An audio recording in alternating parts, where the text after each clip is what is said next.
everybody. Welcome to AJD Consulting Podcast. I'm so excited to be here with you all today. I have not done a podcast episode in a while, so I am excited to just talk and chat and do all the fun stuff. And so today's episode is going to focus on being a doctoral candidate, right? I'm going to share a few things on a slide, like just share my screen and things like that. But ultimately, I want to say that when you are just like your first year, your first couple years in your doctoral program, you are a doctoral student. That means you are doing coursework, you are doing all those things, right? But once you are past the coursework phase, you are all but dissertation. So ABD. Y'all, I do not like acronyms, and so I have to actively think as I'm saying it, so I got that one right. And then your status changes from being a doctoral student to a doctoral candidate. So I am in my candidacy phase, and I'm so thrilled. Like I am so excited. I cannot express the joy that I feel, right? Additionally, I will say that it has been an interesting journey. Again, most of you all know that I'm a first generation college student. I'm the first in my family to get a master's degree as well, and definitely the first on a doctoral journey. And what I realized is that it is hard to explain to those who are outside of education. People do not understand how intense this is. To be honest, I didn't even understand the intensity of being in my writing phase because this is going to be a very transparent podcast episode, but I'm also going to share just some tips and tricks for you because my goal is to always help the next generation. Whatever I didn't know that I had to learn through trial and error, I want to make sure that I provide those resources to you so you don't have to go through the same things I went through. Right? I want every generation to be a little bit easier. That is the goal. That is the plan. That is my heart. That is my mission. So, one of my friends, she told me in December that your relationships are going to change. Your relationships are going to change. And literally 2 weeks later, relationships started to change. And I was like, wow, she just told me that. And I thought I was going to be able to handle it a little bit better than I am. But transparently, it's been tough because I am so used to being the dependable one, the one that people always reach out to. But I have had to set some clear boundaries, and that's not always easy. And it has been one of those things where I have to constantly repeat myself, like, hey, I'm not available. Hey, I'm not going to be able to go to this event. I'm not going to be able.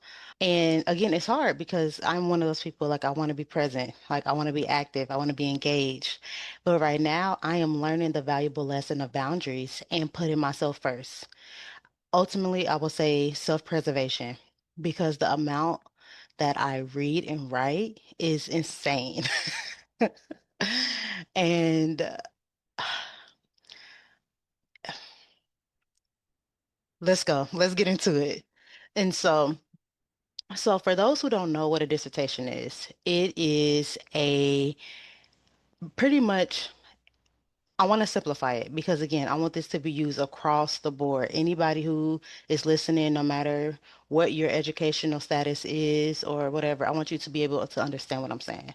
So think of a dissertation as your contribution to literature. This is research. You solve a problem or issue, and you're trying to address it in the best ways that you can. And then you have multiple pathways. So if you are in a PhD program, which is more around theory, and again, you see an issue, you want to pretty much share as much about that topic as possible. Add your little 2 cents in here and there, right? But then if you're on the EdD, which is the Doctor of Education journey, so you have your Doctor of Philosophy, your Doctor of Education, and each subject has their own doctorate version. So you can be a Doctor of Psychology, you can be a Doctor of Business, and all of those things. So each subject has their own form of doctor, right? Outside of just having a PhD, because anyone pretty much can have a PhD. And so for me, I am in the education program, so my title or my education title is a EdD, a Doctorate of Education. Okay. And so when I think about those who are in a PhD program, they tend to be longer. They tend to be again, really theory based, understanding what was the works before, all the literature before. You have a research question, you have your hypotheses, and like you're doing IRBs, which is pretty much you're getting approval to conduct research on human subjects. That's the language that they use because you want to be an ethical researcher ultimately, because we've heard of things about like the Tuskegee experiment where people were just conducting research on people without their knowledge, not being honest, being transparent.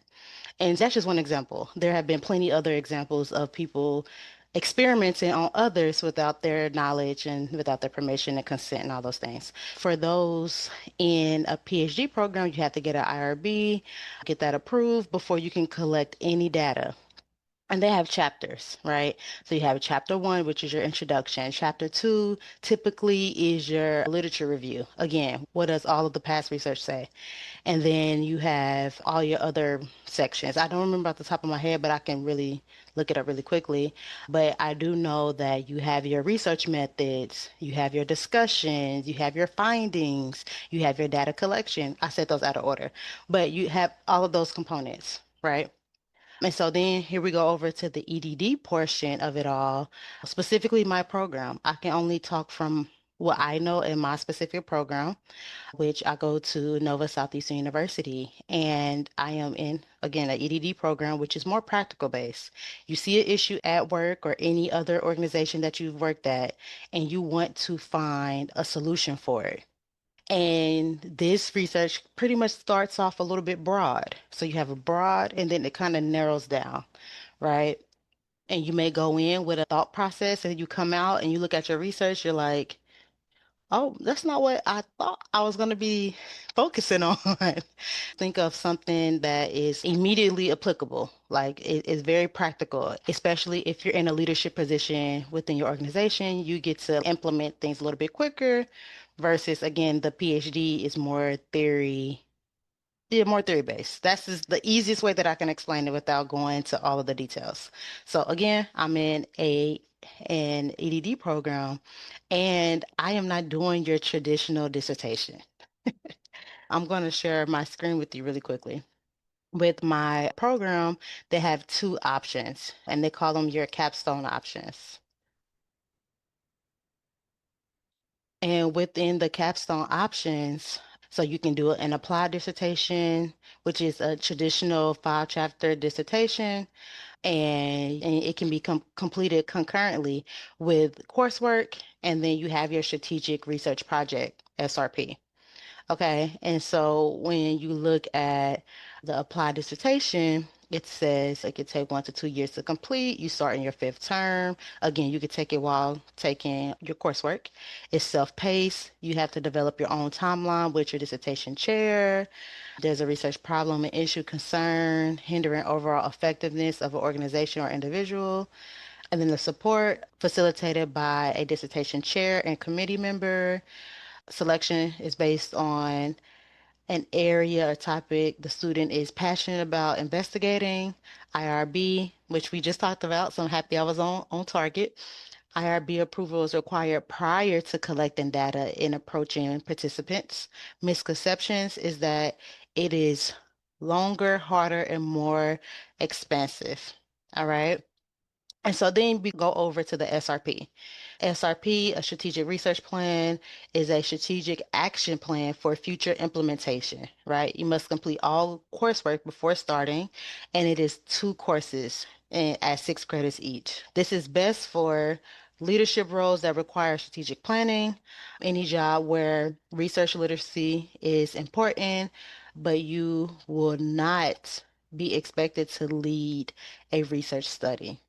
And so then we go into the time frame, the pace, the problem, the support, selection based on IRB misconceptions.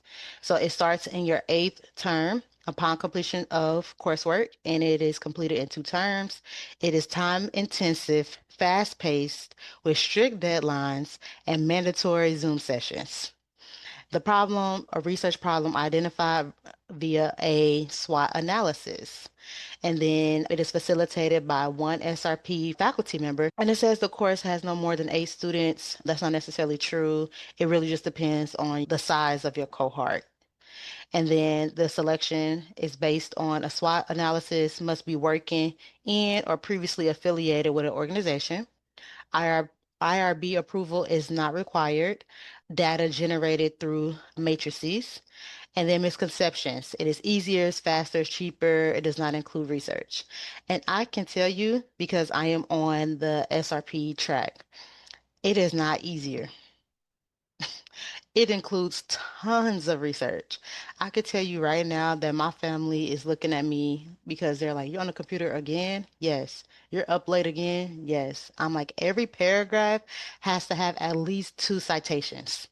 So just imagine the level of articles or the amount of articles I am reading every day and just trying to sort out like, okay, does this make sense? Because you don't want to just take one sentence from an article and just apply it. No, what is the point of this article? Why am I selecting this article? How does it connect to what I'm trying to say? And if it doesn't connect, can I use that to support what I'm saying?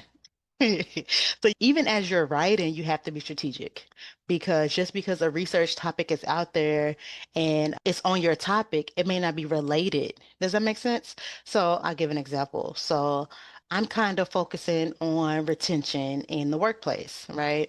And so there can be an article that's about retention with teachers, retention in the healthcare profession, and let me use another one, and then retention in higher education. Okay. So you got primary and secondary education, you got higher education, and then you got healthcare professionals. So technically, I could use something from all 3 articles, right?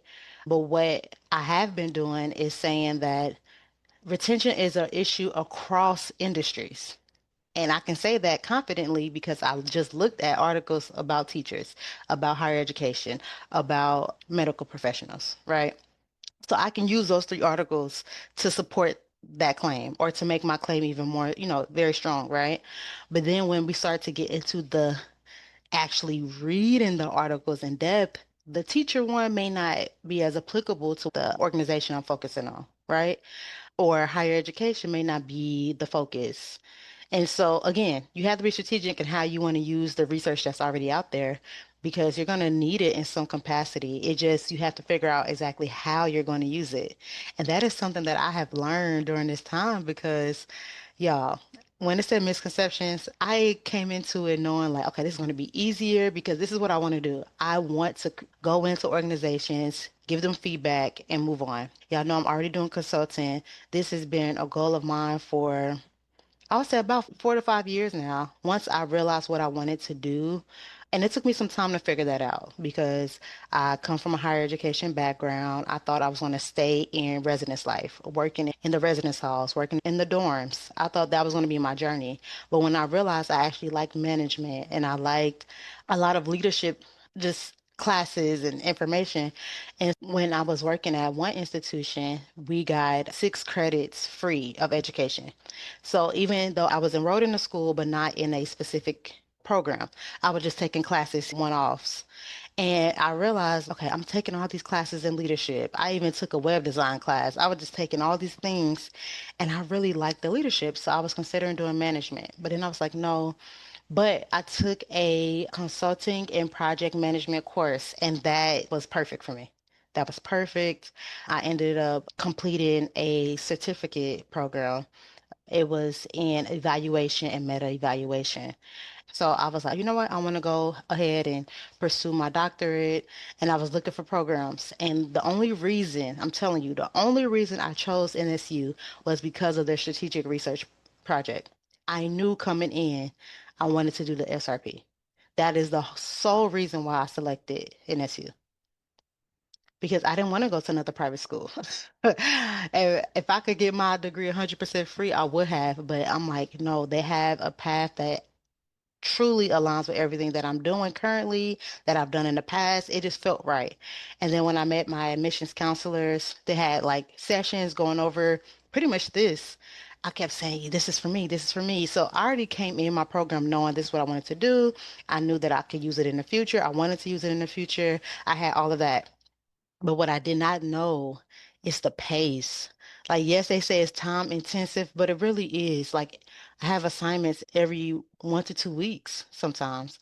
And don't get me wrong, sometimes there's more time in between, but you still are doing the research. You're still writing, you're still drafting. In your mind, this makes sense, but when you read it out loud, you're like, this makes no sense.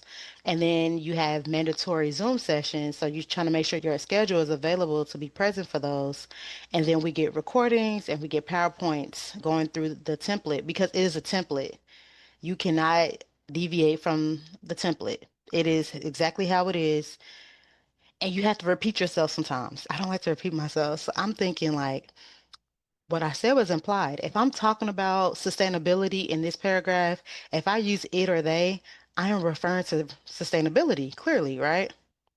And my professor is like, no, because who is they? Are you talking about the organization? Are you talking about a person? Are you talking about a specific location? This branch, that branch? Who is they? And I'm like, okay. So it's forcing me to be very clear. It's forcing me to look at everything outside of myself. Like I know what I've experienced, I know what I'm trying to say. But again, I have readers. I want them to understand where I'm coming from. And then when I give it to my organization, I want them to be like, oh, okay, I know exactly what to do. We can apply it today or tomorrow, whatever. We're gonna have our quarterly meeting. I'll bring it up then. Like whatever it is, it's supposed to be practical. If they're not able to understand what I'm trying to say, then did I do a good job? Right? Am I communicating effectively? And I've seen how like this program has increased and enhanced my writing, enhanced my speaking, my vocabulary, my understanding, just my overall comprehension, y'all. Like it has changed me in ways that I didn't think. Again, nobody else has gone through this journey that I'm on. Yes, other like within my family, yes. And then within other doctoral students, they have done a traditional dissertation. So again, I'm on a journey that's new because people are like, a strategic research project, a SRP, what's that? Like I have to explain it to them. And it's hard to explain. So for those who have doing a traditional dissertation, you have a lot of support. For those of us who may be approaching our doctoral studies a little bit different, it's hard to explain. Again, I have assignments due.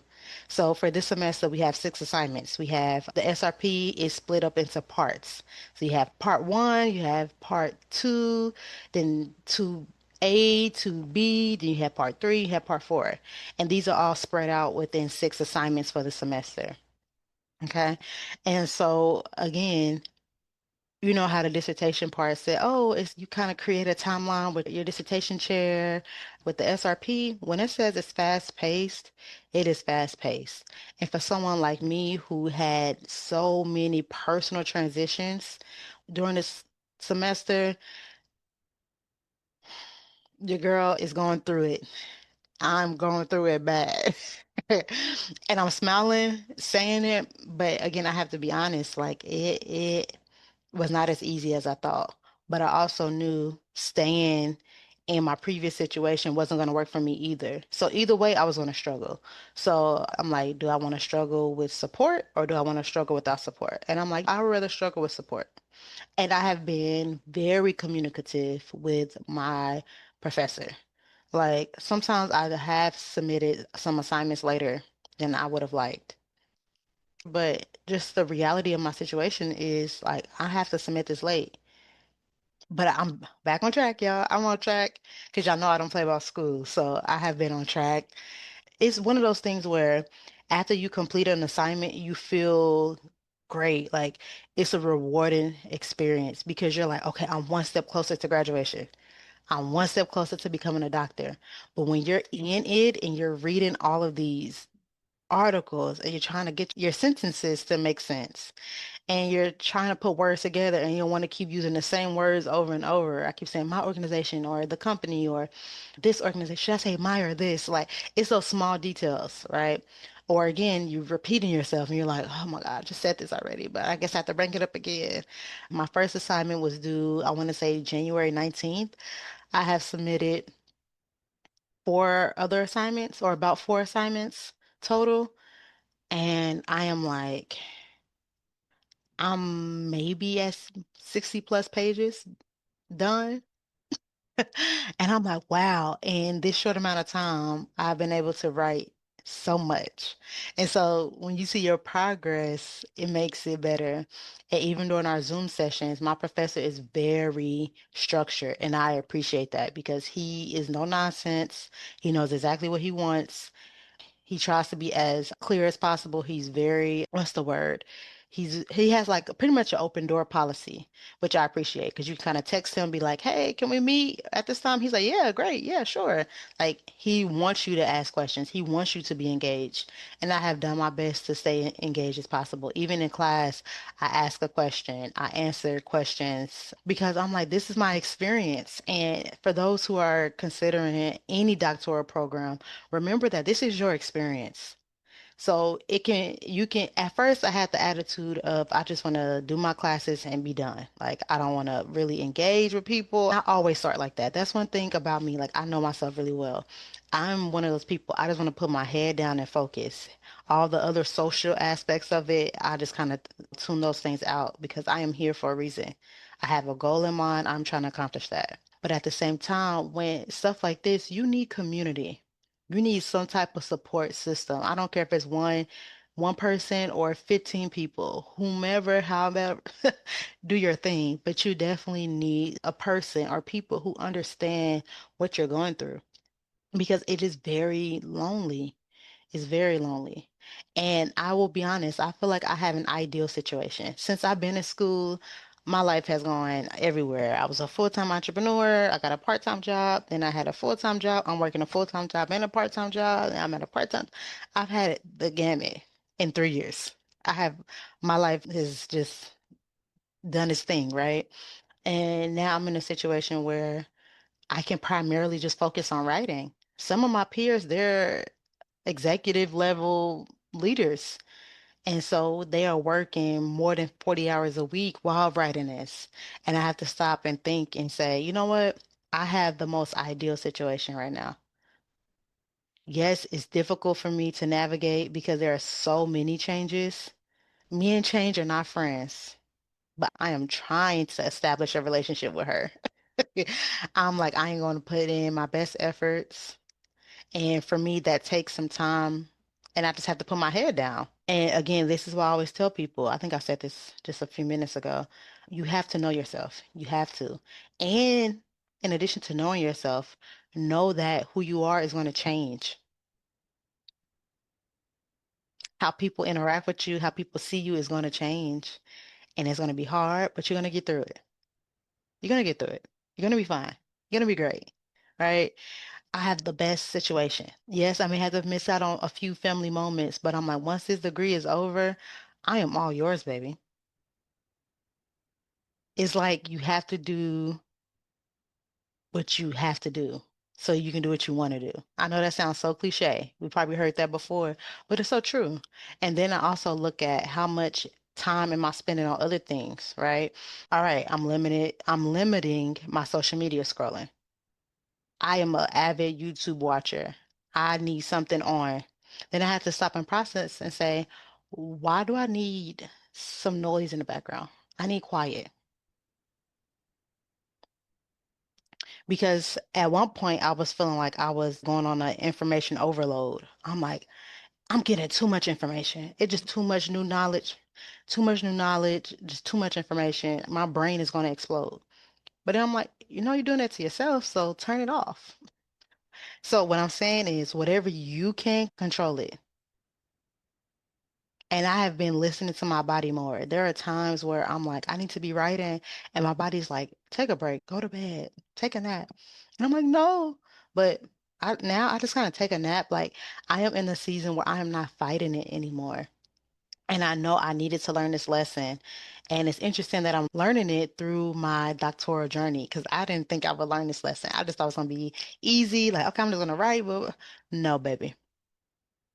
And then I'm also comparing it to, I have another big research project that I'm working on too, and it is completely autonomous. Like can create the structure, like I can be as creative as possible.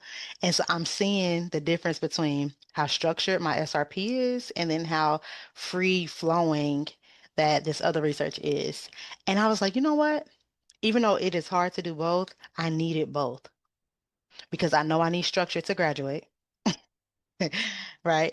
And become Dr. AD, right? But I also need this creativity because that's how I am. Like whenever I feel restricted, I rebel. Like I cannot be in the confines of what other people do, think, feel. Like that's just not me. Like I will not thrive in any situation where I don't feel like I have the freedom to navigate however I need to. And that may change from day to day.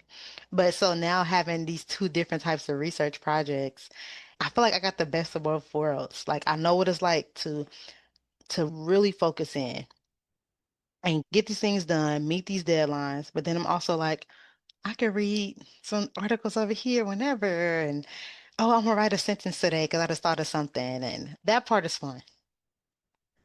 Even though I had my own timelines for myself. At first, I was like, I want this done before February 1st. I had these timelines. I did all the stuff that I needed. But then I felt like I was putting too much pressure on myself, especially when I started to see how intense the SRP was. I said, oh, I didn't know it was going to be like this. So now that I know it's like that, and now I've kind of settled into my situation, and again, I'm managing my time. I'm like, okay, I got it. I got it. And so when people say you need to write every day, I somewhat agree. If you're not writing, read something or take a day off. Like you have to do it consistently. That's the best advice I can give. Write and read consistently, but also take care of yourself. Like my skin has broken out because I am up late. So I am like, I'm not well some days. And my dad is like, ma'am, you at the computer again? I'm like, yeah, I'm about to go to sleep. I'm about to take a nap. My dad will come and check on me, make sure I'm doing okay. And so listen to your body, write or read something as frequently as possible. Do not wait till the last minute to start writing, especially if you have a timeline. Just make it easier on yourself. And so what I've been doing is doing like hour increments. There's an hour where I'm doing just research. Like I have all my articles in one space, and so I'm just going through it, right? Another hour I'm actually writing because I learned that I can't do it all in one sitting. I tried. I am normally a person who can do things in one sitting. Like once I get really focused, I can just go. I can just do it. I can just do it. I can just do it. But with this, it's challenging my methods. I'm like, oh, this doesn't work like that anymore. It could work, but when I tell you I'll be up a whole day sometimes if I did it that way because of how intense it is. Again, every paragraph has to have at least two citations minimum. Two. So I already told you I have over 60 pages. And you can only repeat an article 3 times throughout your whole SRP. Yeah. So just imagine how much I'm reading and writing. So I'm saying all of that to say, still take care of yourself. I've been trying to be also present with my family while maintaining boundaries. So there's times I will stop and interact with my family. And I'm just like, I'm just gonna have to put my SRP on the back burner right now. Even though sometimes in my head I'm like, oh, I need to be doing my work. I need to be doing my work. I'm also like, no, I have to have a balance because if I want their support, they have to see me taking care of myself. Because if they just see me just working all the time, my family's gonna get concerned and they're gonna be like, okay, what are you doing? Like, no.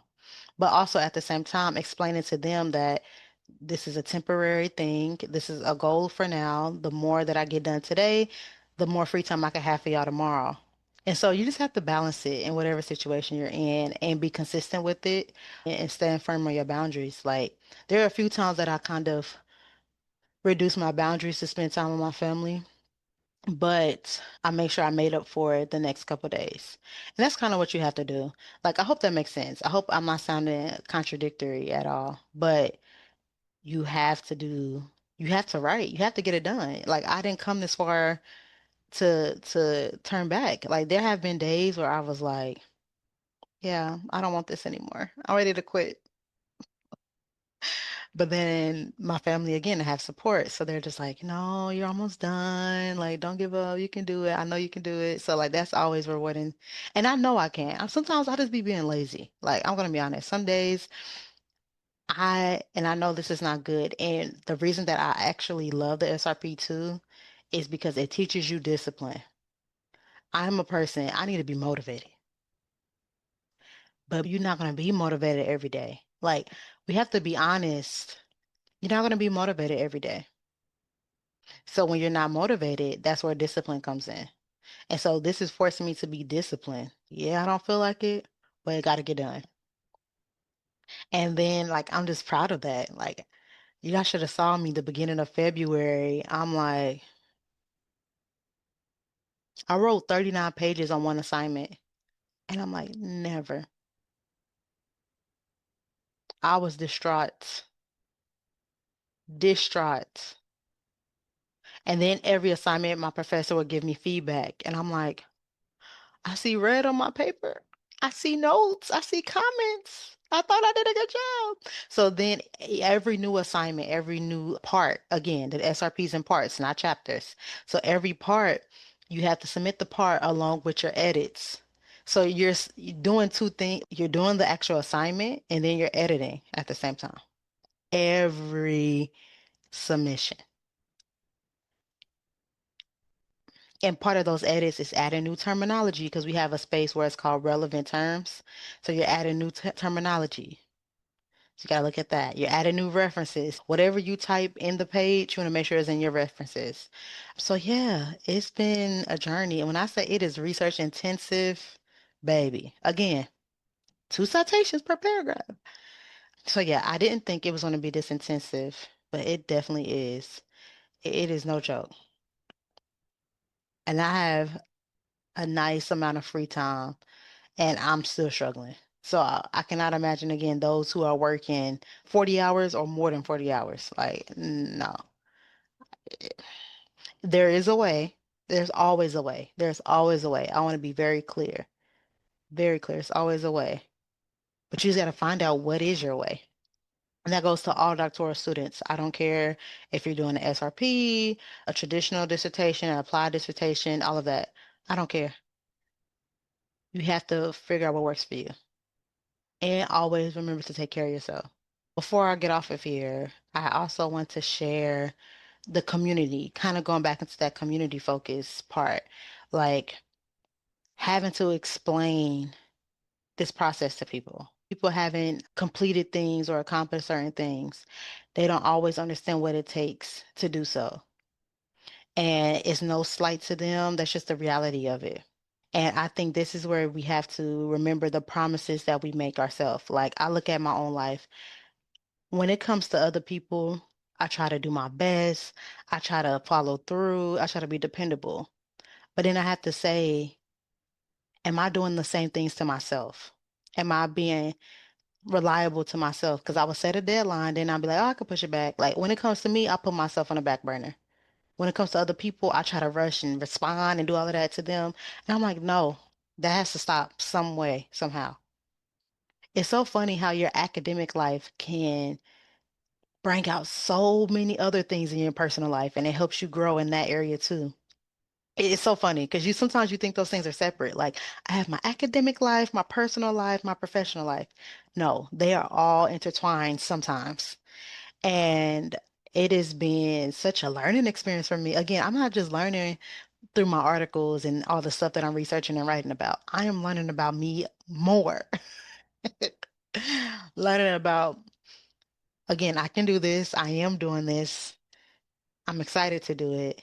And at the same time, because of the time, how time intensive it is, I have to set boundaries. That is hard. I don't care. People are like, oh, just say, oh, set boundaries. Yeah, but those are your boundaries. Some people's boundaries may be different. Y'all may collide, like it may bump heads, and then you're like, okay, how valuable is this relationship right now? It's hard, especially me. Like, I love relationships. I love connecting with people, but I haven't been able to do it as much. And so it's like, oh, the thing that I love doing, I'm not able to do it in the same ways this season. And again, having to explain that to people is just like, oh my God, can you just please just listen? Like y'all making this harder than what it is. It's already hard, but then the constant not understanding is like, okay, now I'm irritated. Now I'm like, y'all, just it just kind of make you want to just kind of scream a little bit because you start to realize that not only did you not have boundaries, other people don't have boundaries. And you can't control nobody else. But it's like, wow, how many other people around me lack boundaries? Like it just opens up your world to more psychology and navigating relationships. Because you also think about like, dang, if you have boundaries, I will respect that. So like respect mine. So then now it becomes not only a boundary thing, but a respect thing, right? And a communication aspect of it and a transparency. And it's like, wow. Again, I didn't think it was gonna be this stuff. I just thought I was gonna write my words, put it on a Word document and be done. Now I'm like, some friendships are like in the middle, and I'm like, no, I love my friends. What is going on? But I have to acknowledge it, acknowledge that it's me. It's partially because of me, and I'm okay with that simply because I need to focus. And again, like I told y'all earlier, that sometimes I need music or watching YouTube or something. And I'm like, right now, I just need silence. I don't need nothing else. And then there are moments where I will have my headphones in just because I'm like, I'm not writing right now. So I'm gonna go get on YouTube or sometimes I don't even have nothing playing. I just need silence because I have so much on in my brain, right? I'm already an overthinker as is, y'all. I want things to be right. I want them to be a great reflection of me. It to be something I'm proud of. And so sometimes I have to take a step back from the computer and just walk and think and process my thoughts and think of different ways to say it. And I have that going on. Again, I'm doing another research project, interacting with my family after not being around them for 13 years. So it's a lot. It's a lot. It's a lot. And so then you don't want to add other people's drama and other people's conversations into it because then I just feel like my head is going to explode. And I'm saying this in the most transparent way, y'all. I have to say this in the most transparent way. Again, this is just my experience and my journey. I'm not going to say this is going to be the same for everybody. But right now, what I'm going through, it is like I have to be focused because it's so easy for me to jump back into being there for everybody. I have to be here for me. I have to take care of me. I have to. Self-preservation. Because at the end of the day, I have to walk across that stage. Getting my doctorate has been a goal of mine for a long time. I recently came across a post that I probably wrote in 2011 saying, I'm gonna be Dr. Dex. And although y'all know I legally changed my name, when I saw that, I still teared up because I was like, oh, that little, well, I guess I was like maybe 16, 17. I'm like, oh, that little girl will be so proud of me today. Emotions are coming. And so it's like, yes, this is a temporary situation where it feels like a lot is happening. But I also know I'm going to come out on the other side bigger and better. And I have accomplished something. Like, you know how many, do y'all understand how many people start stuff and don't finish? I know I said that earlier, but I really want to emphasize that right now. There are so many people who make promises to themselves that they don't keep. There are so many people who start and don't finish. And I'm like, I am doing both. Yeah, it may have taken me a little bit longer because I think the post said something like, in 10 years, I'll be Dr. Des. It took me longer than 10 years, baby. But I'm like, I'm still here and I'm so close. Graduation's in May. And I will be honest that I walk in May. I walk in May and then I won't complete everything until the first week of August. So I have my spring class, which I'm in now, and then you have your summer course. And in order to get to walk in May, I have to pass this course first. So that's another reason why I'm like, y'all, I have to focus because I don't think I said this earlier, but with the SRP, there are no grades. It's either complete or incomplete. And you cannot move on to the next part until the previous part is complete. And so there has been a situation or a time where I submitted an assignment and it came back incomplete. And I'm like, oh my God. So I can't move on to the second or the next part until this is complete. So it's also like pressure again. So you're editing, you're writing, and you want to make sure like your assignments come back complete with limited edits. So again, how much pressure is that on yourself? Because you're like, I want to do it right the first time because I need to get to the next part so then I can go to graduation and also be available for class on Tuesdays and still engaged and all of that. So it's been a lot, y'all. I hope I did not overwhelm y'all with this. Again, I just need to be transparent about the situation and without getting into too much detail, but I'm giving you all overarching themes, right? I'm giving y'all my lived experience and just remembering, like, again, this is your goal, this is your life. There are decisions that you probably have made in the past that people don't understand. But once you got through it, they're like, oh, okay, I see. That is how I feel. That's what keeps me motivated as well. Because I'm like, I am in a situation, like, I'm in a tough spot right now. People don't understand. Again, I'm not picking up the phone. I'm not replying to a lot of people. And I'm just like, it's gonna be hard. Like, it's hard, but no. It's okay to say no and be okay with that. You're not being harsh, you're not being wrong. Say no. Or not right now. Or somebody will invite you somewhere. No, I'm writing. You still writing that paper? Yep, I'm gonna be writing it for a long time. Like my mom, like, you writing that paper again? Yes, mom, it's a dissertation. It's gonna be a lot of writing. And so, as you are thinking about pursuing a doctoral degree, have those conversations with your families early. I did not. So, that is a tip that I wish I would have done. Have that conversation early. Send them quick videos that they can watch about the doctoral process. Send them quick videos about the dissertation process. Start to prep them. Not just your family, whomever that's in your support system. Start to share that information as soon as possible. So when it comes up, you won't have so much of a burden of trying to explain. I'm not going to be available, y'all. Like, I am so deep and focused into this that I'm one track minded, to be honest. Like, I have narrow, like, if you have ever read my book, Paving the Way, Advice for First Generation College Students and Professionals, I talk about just having blinders on. And I know that may be a little bit like ableist language. I apologize for that, but that's the best word I can use. Like, you have to be narrow-minded. You have to just have a one-track mind. You have to. And I will be honest too, although the deadlines are so strict, I also know like I needed this. These deadlines keep me focused. It keeps me on task. It keeps me straight with my boundaries. It just keeps me feeling like I'm actually accomplishing something. And then when I think about when graduation comes up, it's going to be so much more meaningful because I know everything I had to do to get here or to get there. But see, I'm already claiming it.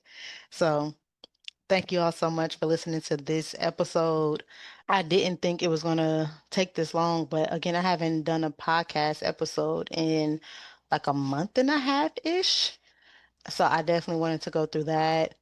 Let me see. I think I might pull up something about the dissertation process too, just so y'all can see the comparison and like somewhat of the difference between a PhD and an EDD. I definitely like to have resources and give tips and stuff. I don't just want to talk about what I'm personally going through, but also leave you with something because again, that's my goal.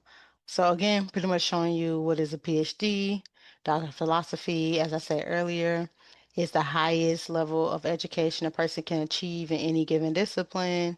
It's also then research oriented rather than focusing on practical application, which is what I talked about. A lot of people get a PhD who want to become a college professor, but I am seeing more people get an EDD as well, and they still are able to teach. So keep that in mind.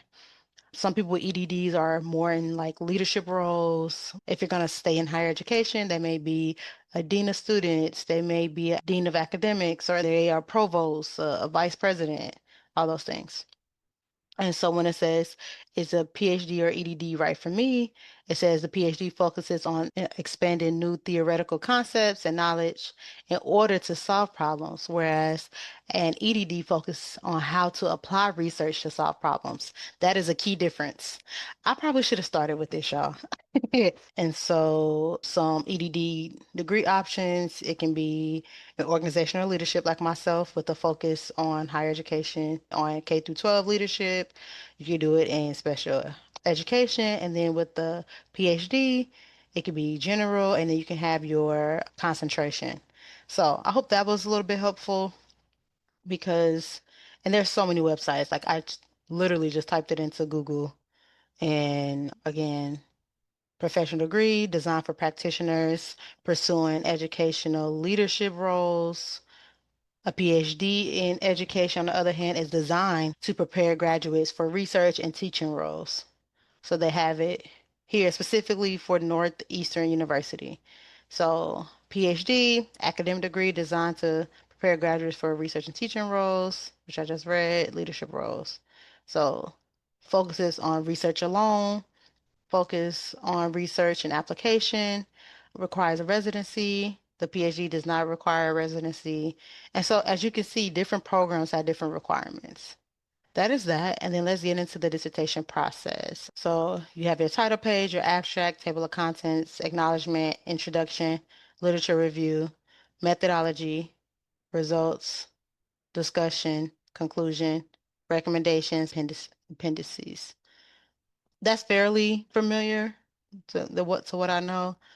And then here's a more in-depth one. So even here, the final year of graduate school is an exciting time, at least for some. For others, dissertation panic begins to set in. Yes. After all, penning 100+ page manuscript defining your future academic career and integrity is a pretty big deal. Sorry, as I'm reading this, I'm like, oh, yes, it is. I'm in the moment, y'all. I'm here. It's all right to worry that you're not making enough progress on your PhD dissertation. However, you should not let the fear cripple your ability to actually get down to writing. And I like how they wrote it in the most conventional way because this is what it is, y'all. Yes. And so we have what is a dissertation, but then you have your abstract, you have your introduction, your literature review, methodology, research findings, conclusion discussion, and future considerations. And then it says, what is a dissertation? Perfect. A dissertation is a book-sized manuscript describing the original research performed to earn a PhD or overall any doctoral degree, the highest level in your field, in your subject, right? So your dissertation is a direct demonstration of your academic excellence and serves as an illustration of your field expertise. Conversely, this document demonstrates that you've earned your stripes and can transition from being a student to a scholar. The two main descriptors of a dissertation are originality. Your dissertation should provide some novel, unique hypnosis or evidence to it. Hypnosis. Goodness. And then substantial. While you certainly cannot capture all the research theories and experimentation that you undertook during your PhD, your dissertation should fully cover the key findings you've made during your work. So, in short, every dissertation should make an original doctoral thesis statement, some hypothesis, or all those things. So pretty much we have it here. Then it says, what is the difference between a thesis and a dissertation? So a thesis is less than 100 pages. It's mainly while I was at Spelman for my undergrad, I did a thesis, right? I had the option to do a thesis to get my master's as well, but I decided to take an exam and answer three composition questions, which had to be a certain amount of pages. I think it was 3 to 5 pages per question. I had three. So, but either way, it's less than 100 pages. Whereas a dissertation is 100 plus pages. And so sometimes your thesis can be derived from other people's research. This is based on your own research. So yeah, I like this website. I think it goes into depth on what each section of a traditional dissertation will look like. So that is that. But again, I'm doing a SRP, so it looks slightly different. But ultimately, I like how they broke down the dissertation part. Let me see. One more thing. I want to get another perspective. What is a dissertation? Or I could even go into ChatGPT and say, how do you explain a dissertation to a family member who has never been to college? So, dissertation is a long, in-depth research paper written to earn a doctoral degree, PhD, or in some regions, a master's degree. It involves original research, analysis, and a structured argument to prove a thesis. It is typically a final year project requiring a literature review and methodology. So the purpose to demonstrate expertise in original research in a specific field, structure typically includes an introduction. So talked about that. It's generally long, often ranging from 100 to 300 pages, and the defense often requires a final oral defense. I forgot about that part. So yeah, I have to also defend what I'm writing. So yeah, that is what a dissertation is. And I am going to ask chat really quickly.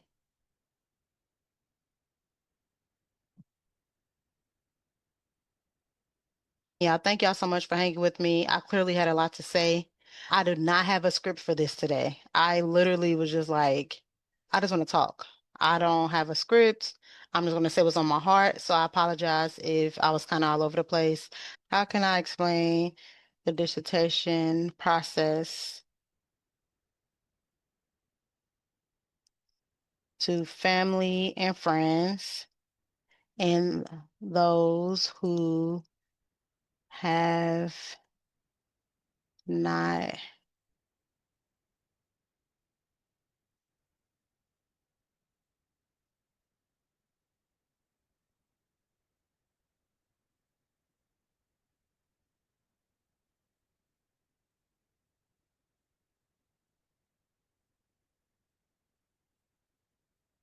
Okay, Chad, I should have said a short version.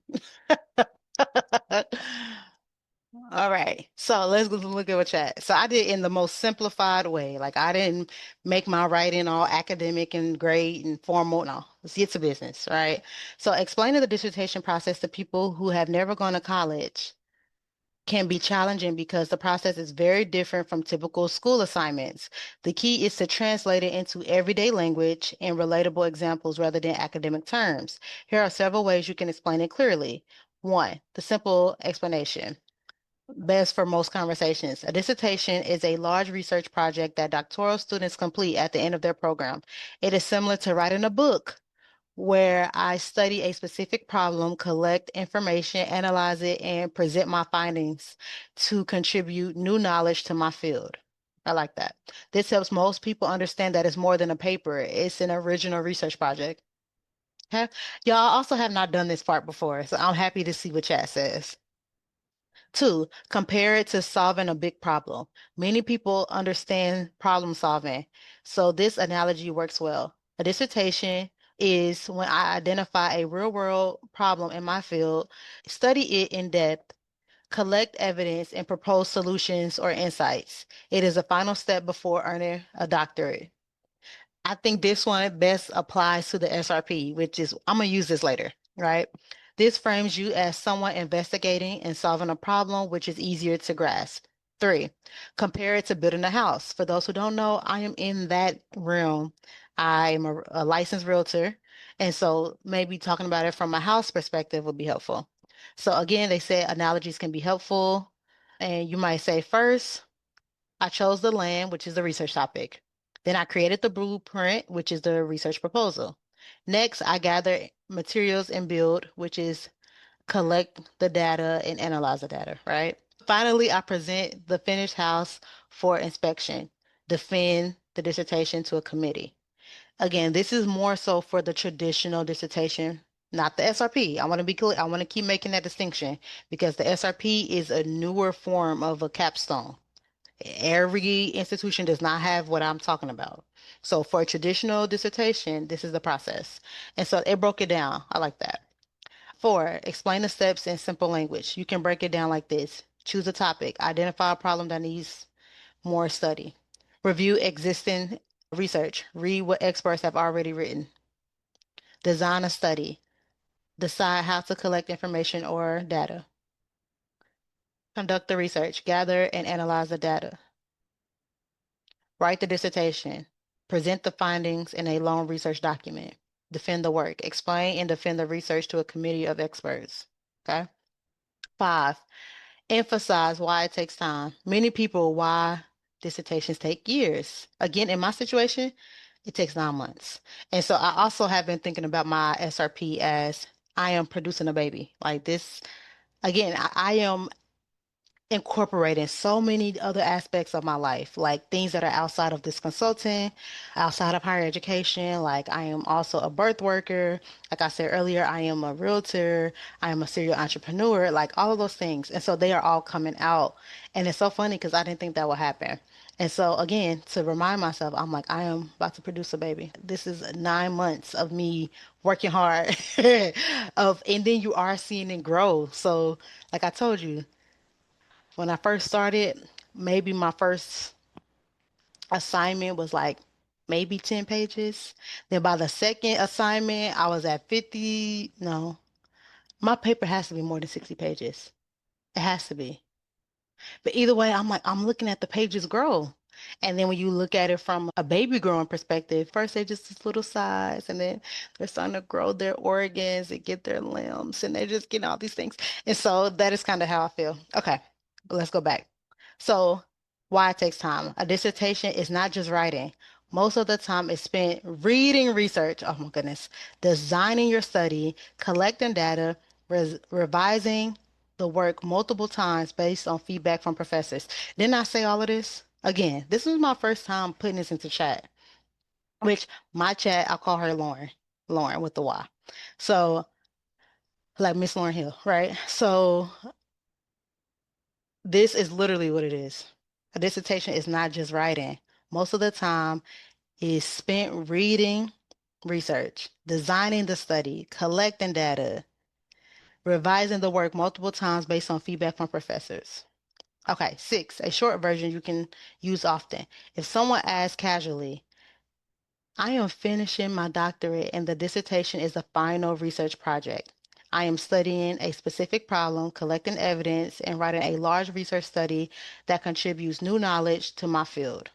Seven, if you want to connect it to your work,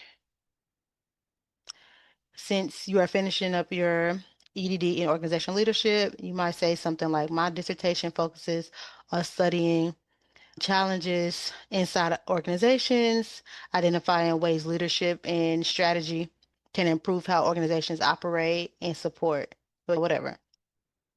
And then a helpful tip. Sometimes family and friends do not need the full academic explanation. What they often want to understand is why you are busy, why it takes so long, and why it matters. And you can simply say, I am finishing the final research project required for my doctorate, and it involves studying a real problem, writing a large research study, and presenting it to a committee before graduating. So it says, what's a 30-second explanation? Yeah, I love AI. I don't care what nobody say. I was so against it. Like maybe 2023, like the summer of 2023, I was so against using AI. Now I'm like, this is my buddy, right? Okay, so here's what it said. So very simple. Option one, a dissertation is a final project for a doctorate. I have to research a real problem in my field, study what other experts have written about it, collect data, write a large research paper explaining my findings. After I finish writing it, I present it to a committee of professors who review it before I graduate. Okay, cool. Good for family, conversational. A dissertation is basically the final research project for my doctorate. I chose a specific topic, or specific problem, excuse me, in my field, study it in depth, collect information, write a detailed report explaining what I discovered. Once it is finished, I present it to a group of professors who decide whether my research is strong enough for me to earn my degree. Very relatable. Think of a dissertation like writing a research book. I spend a lot of time studying a specific problem, gathering information, explaining what the research shows. When it's finished, I defend my work in front of professors before I can graduate. Last option. If someone asks you why it's taking so long, the dissertation is the final step of a doctorate. It is a large research project where I study a problem, collect evidence, analyze it, write a long research study about it. Most of the time is spent reading research, collecting data, and revising work based on feedback from professors. So pretty much everything we've already discussed, but just a quick summation. So then we have, if you would like, we can go over cookout explanation. So when you graduating? No. Thanks, Lauren. So watch, I'm gonna say.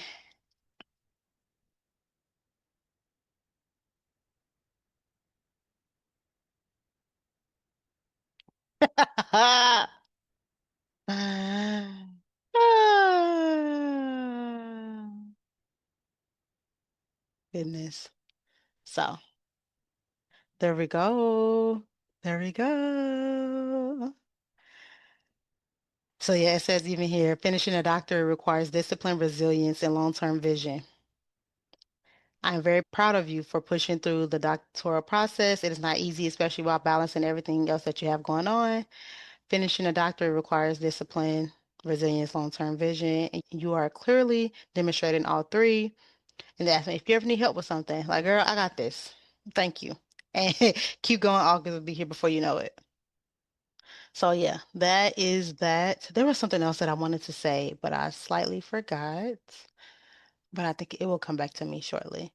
I think I just have to reread a few things for it to come back. But I'm saying organizations.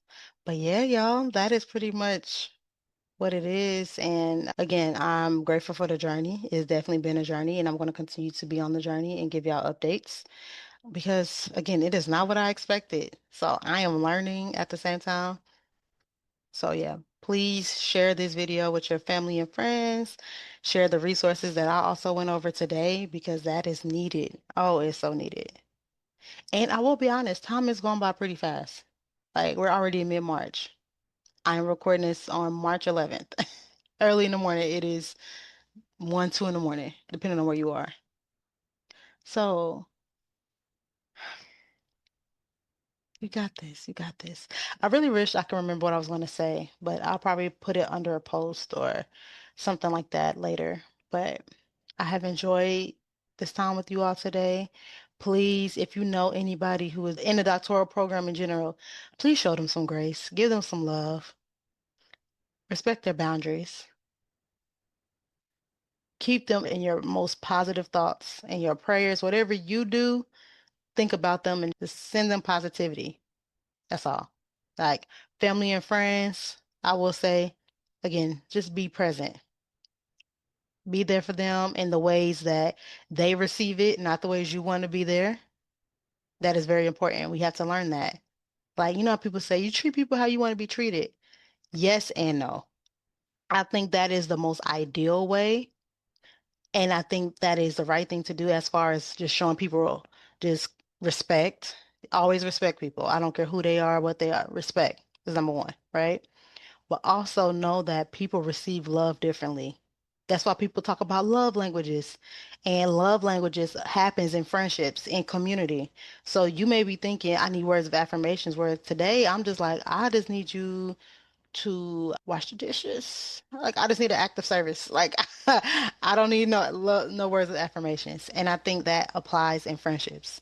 Like you have to understand how to be a good friend for your specific person. Like yes, you may have your standard way of friending, right? But every person you meet has their own unique story, their own unique journey, process, all those things. So you have to adjust your friendship to best support your friend or a person you call your friend. If you just like, this is who I am, I'm not changing, this may not be a good friendship for you. And so think about it, because we all go through hard times in our lives, right? So we want to make sure that when it's one of my friends, when they're on their journey and they're not speaking as much, I will respect that and not be upset. And when they're ready to reach out to me, I'm going to be there. Even though I would love to talk to them at least every week or every couple weeks, like let's engage, right? But if they take a month to call me, they're going to take a month to call me. Well, if I think of them, I might say, hey, just checking on you, love you. Cool. But again, we have to be more mindful and considerate of others because it's going to be a time where we just need our space because we got things that we want to accomplish and do and we need focus. And please note that these things are not personal. Not personal. It's not personal. Not personal. I just explained to y'all everything, the whole process. It's not personal. We're just trying to get things done, trying to get things accomplished. Like I'm on a strict deadline. I'm on a strict timeline. Then I have like friends' weddings coming up, my birthday's coming up, like mm, other family members' birthdays coming up. We have big times in my family's coming up. Like it, life still lives. Like life is still going to happen regardless of what I'm doing or what any of us are doing. Life is still going to life. And in the most beautiful ways and also some ways that require us to transition and to adjust and to go with the ebbs and flows of life. That is fine as well. Again, I am learning it and I feel like I have been doing so much better with it. Because before I would have been like, oh, MG. Now I'm like, okay, I got this. So thank y'all so much. I will talk to you soon. Again, if I remember exactly what I was going to say, I will post it somewhere else or just come back and add it to it later. So I love y'all. Thank y'all for coming to AJD Consulting Podcast. If you haven't already, please purchase my book, Paving the Way, and stay tuned for all the future things that I have coming up. I appreciate y'all. Bye.